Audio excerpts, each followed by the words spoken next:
Seguimos con más en Caracol ahora y vamos a hablar de un tema que muchos lo hemos escuchado, sobre todo esa palabra, pero pocos sabemos qué es y por qué se produce. Estamos hablando de la procrastinación. Para muchos es falta de productividad, otros dicen que es más bien posponer tareas, pero vamos a despejar ese tema y sobre todo los mitos que hay a su alrededor. Y para eso nos acompaña el psicólogo José Rentería. Psicólogo, bienvenido a Caracol ahora, ¿cómo ha estado?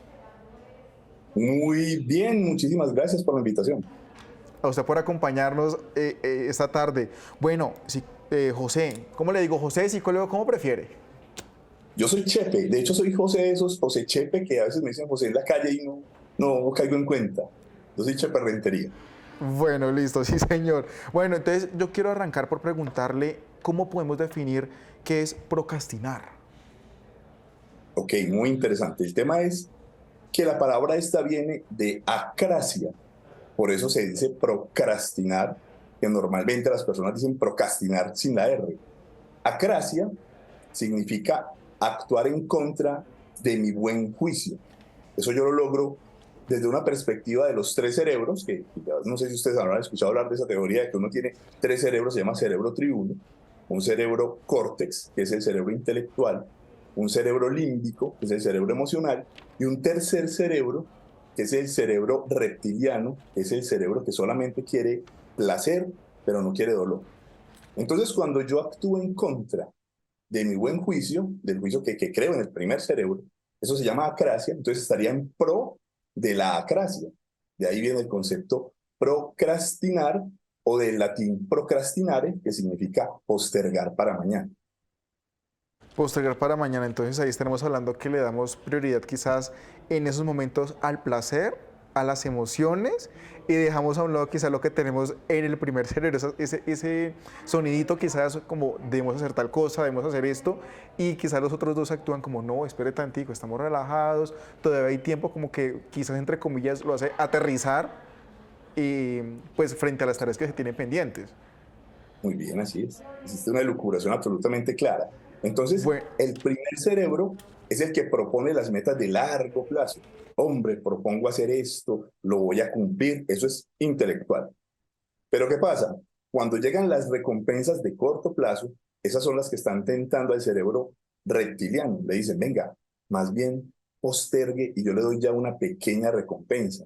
Hedonismo puro, y ahí es donde nosotros sacrificamos, ahí es donde actuamos en contra de nuestro buen juicio y preferimos quedarnos con esas pequeñas recompensas y vamos dejando para mañana la recompensa que habíamos planeado inicialmente. Ese es el tema de la procrastinación.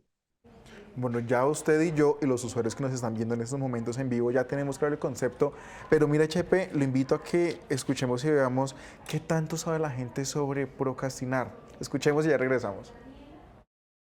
No, no sé qué es. No, señora. ¿Es aplazar? ¿Es posponer? ¿Procrastinar? No, ni idea. Es hacer cosas que no deberías hacer en vez, no sé, como que tienes un trabajo y te pones a hacer otras cosas en vez de hacerlo. No. No tengo ni idea. Unos se acercaban mucho al término, otros lo decían ahí, no sabemos.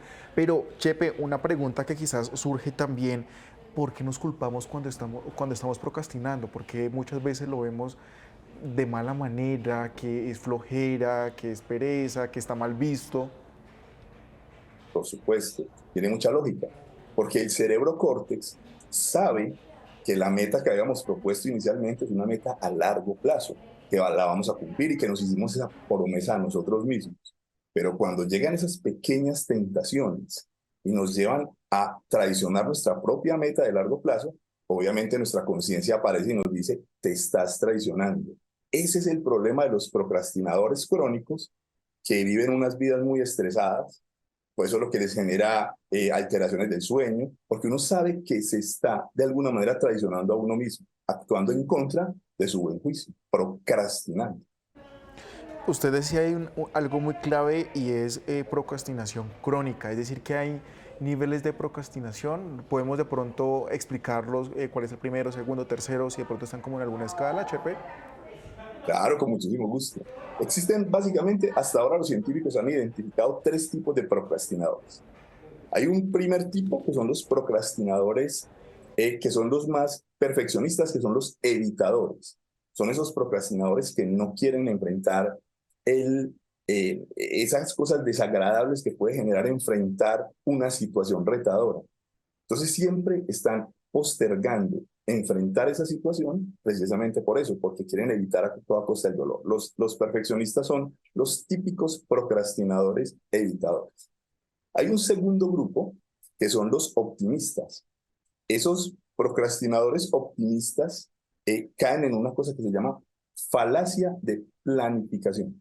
Son los procrastinadores que saben, ahí es donde va el inconsciente que dice, saben que una tarea les puede demorarse, por ejemplo, 2 días, pero ellos en la falacia de planificación dicen, no, eso se hace en 2 horas, eso se hace en 3 horas, solo por procrastinar, por no enfrentar el verdadero tiempo que se va a demorar esa tarea. Y los terceros procrastinadores son los procrastinadores, ¿cómo lo llamáramos? Los hedonistas puros, que son esos procrastinadores que en ningún momento aceptan un reto que no les genere placer.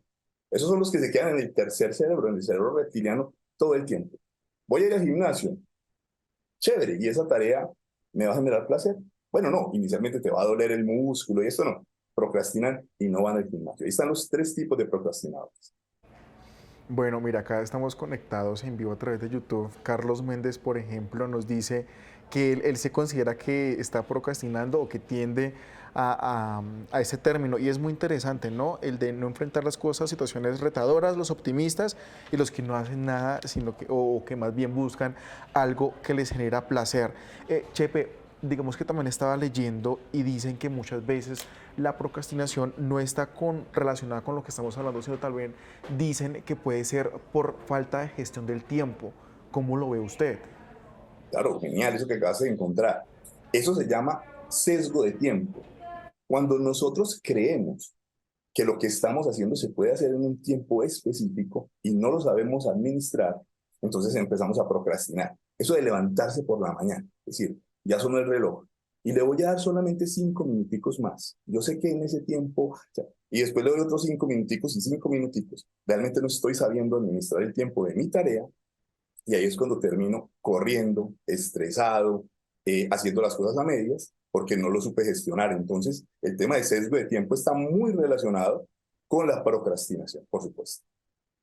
Mire, hablando de gestión del tiempo, de aplazar las metas, nuestra compañera Dana Ladino salió a las calles también a preguntar a la gente, a consultarle qué tanto aplaza las metas. Veamos lo que nos dijeron, Chepe, y regresamos.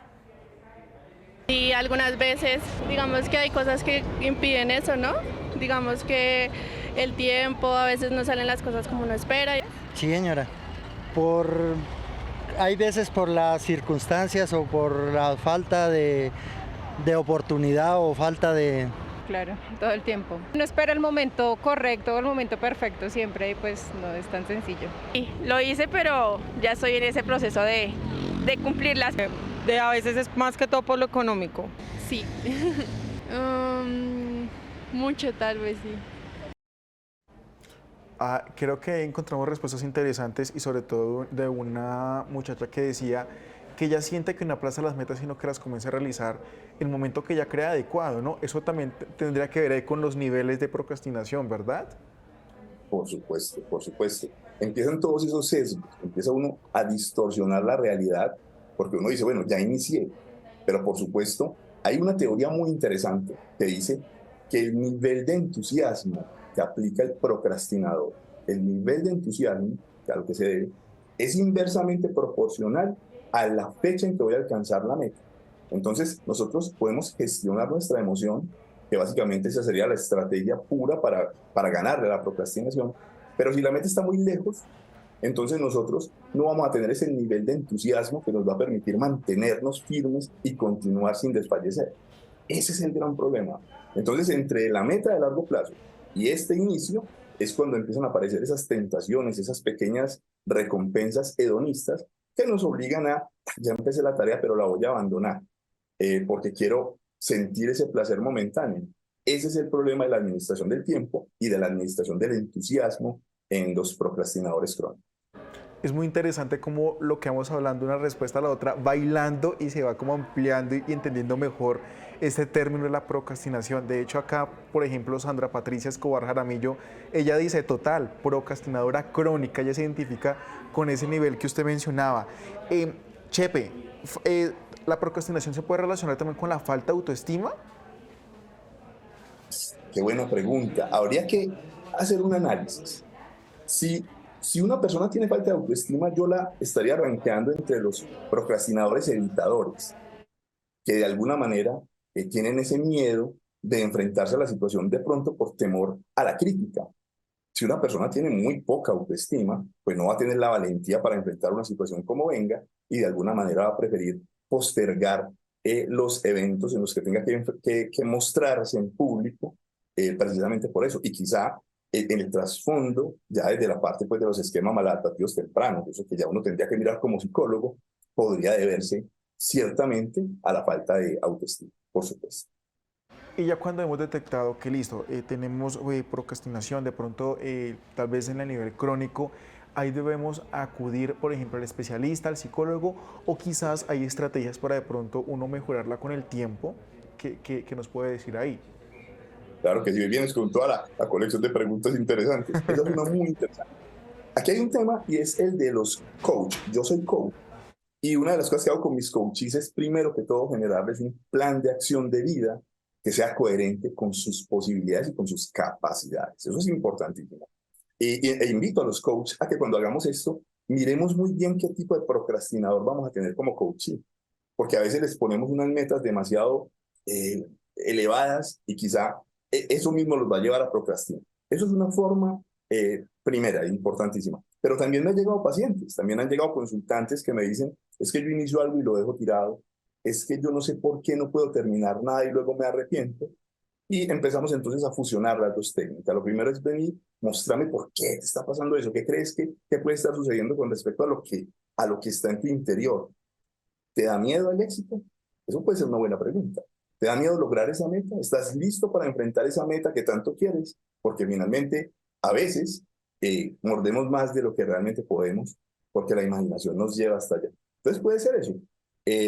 No necesariamente hay que ir donde un psicólogo. Yo les tengo un par de tips muy interesantes para que antes de acudir donde un psicólogo, hagan esto. Miran, hay tres posibilidades geniales. Una, créenle deadlines de entregas a sus tareas.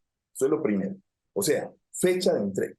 Dividan la pizza en pedacitos y digan, esta primera etapa la voy a entregar el lunes, esta segunda etapa yo sé que es retadora, la voy a entregar el martes. Se parece mucho a un plan de acción de coaching. La segunda es que empecemos con el tema de los 5 minutos.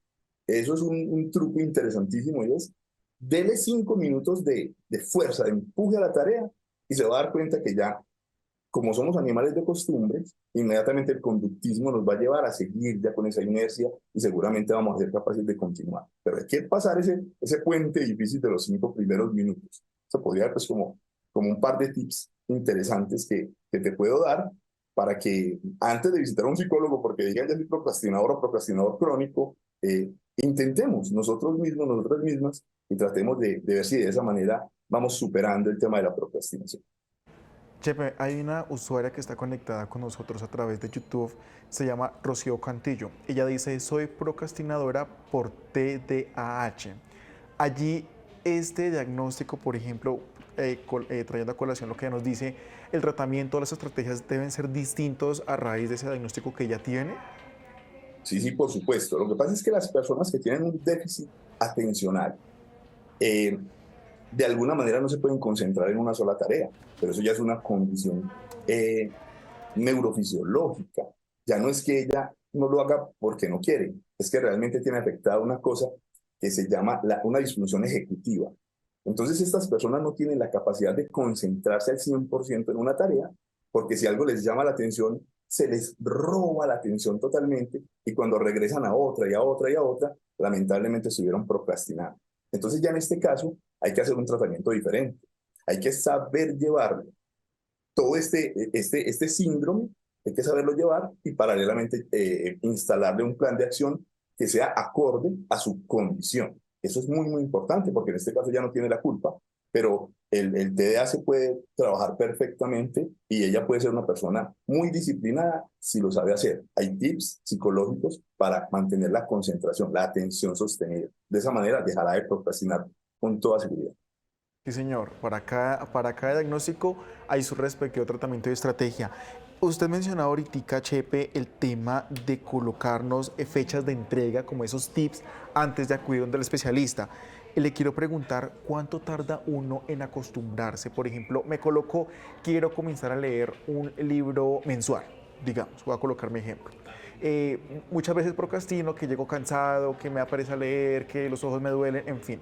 Pero si yo quiero, ¿cuántos días, por ejemplo, puedo comenzar a hacer esa actividad sin interrumpirla, para que se vuelva un hábito, una costumbre y ya, digamos que sobre esa meta deje de procrastinar? Excelente. Sí, el tema de la disolución de los hábitos tiene mucha prensa en este momento. El tema de los 21 días, donde supuestamente en el día 22 el cerebro definitivamente cede y dice, bueno, yo ya no soy capaz de negarme a esto, siga adelante, y se diluye el tema del hábito. Entonces, crear hábitos depende de cada persona realmente. Yo les doy un consejo y es, comencemos con la terapia de los 5 minutos. Si yo tengo ya un libro iniciado es porque el libro me gusta. Y si mi meta a largo plazo es terminar ese libro y conocer más de ese tema, hombre, ahí deje el separador en el capítulo 2. Empecemos a leer 5 minutitos y van a ver que se vuelven a encarretar con ese tema, me vuelve a enganchar el libro, recuerdo, porque eso me empieza a generar placer. Uy, ¿verdad que este tema es genial? Y después de esos 5 minutitos, muy seguramente voy a continuar y voy a poder de pronto con un capítulo, que ahí es donde estaríamos seccionando eso, la pizza en pedacitos, y diríamos, hoy solo me leo este capítulo, hoy me voy a leer estas 5, 6, 7 páginas, lo hago todos los días, hasta que poco a poco voy desarrollando el hábito de convertirme en un buen o en una buena lectora. Bueno, ahí ya voy a anotar también ese tip ahí. Chepe, lastimosamente se nos está acabando el tiempo, pero hay un comentario que quiero que usted me ayude a responder, porque quizás es muy recurrente, sobre todo en los latinos, ¿no? Dice que el tema de la procrastinación se da más en los latinoamericanos y por eso posponemos las metas futuras, por procrastinar, por divagar y, bueno, digamos que estar posponiendo todo a toda hora. ¿Usted qué opina? Yo considero que nosotros los latinos somos una cultura que no somos muy proclives a crear planes de acción. Te lo estoy diciendo como coach, porque del 80% de las personas que acuden a consulta, a mis consultantes, yo te puedo decir que no, el 75% no tienen plan de acción. Yo les pregunto siempre eso. Tú tienes un plan de acción de vida, ¿cómo va a ser este año? Lo tienes a corto, mediano o largo plazo.